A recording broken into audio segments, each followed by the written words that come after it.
मंगला गौरी पौराणिक व्रत कथा।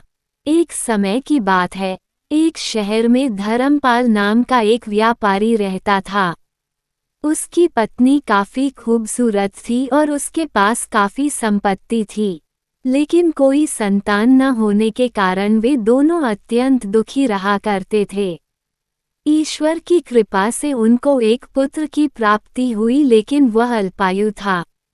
उसे यह श्राप मिला था कि 16 वर्ष की उम्र में सांप के काटने से उसकी मौत हो जाएगी।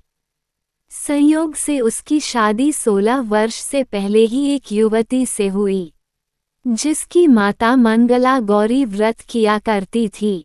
परिणाम स्वरूप उसने अपनी पुत्री के लिए एक ऐसे सुखी जीवन का आशीर्वाद प्राप्त किया था, जिसके कारण वह कभी विधवा नहीं हो सकती थी। इस वजह से धर्मपाल के पुत्र ने 100 साल की लंबी आयु प्राप्त की। इस कारण से सभी नवविवाहित महिलाएं इस पूजा को करती हैं तथा गौरी व्रत का पालन करती हैं तथा अपने लिए एक लंबी, सुखी तथा स्थायी वैवाहिक जीवन की कामना करती हैं।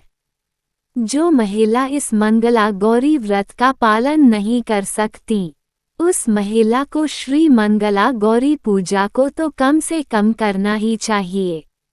इस कथा को सुनने के पश्चात विवाहित महिला अपनी सास एवं नंद को 16 लड्डू देती है। इसके उपरांत वे यही प्रसाद ब्राह्मण को भी ग्रहण करती है।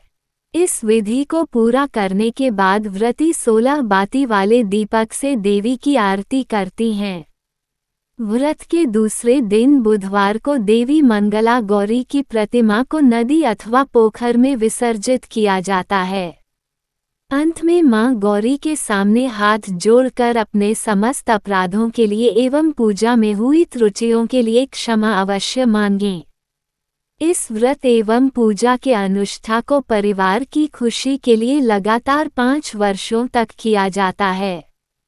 अतः इस मंगला गौरी व्रत को नियमानुसार करने से प्रत्येक व्रती के वैवाहिक जीवन में सुख की बढ़ोतरी होती है तथा पुत्र पौत्रादि की प्राप्ति एवं पुत्र पौत्रादि का जीवन भी सुखपूर्वक व्यतीत होता है।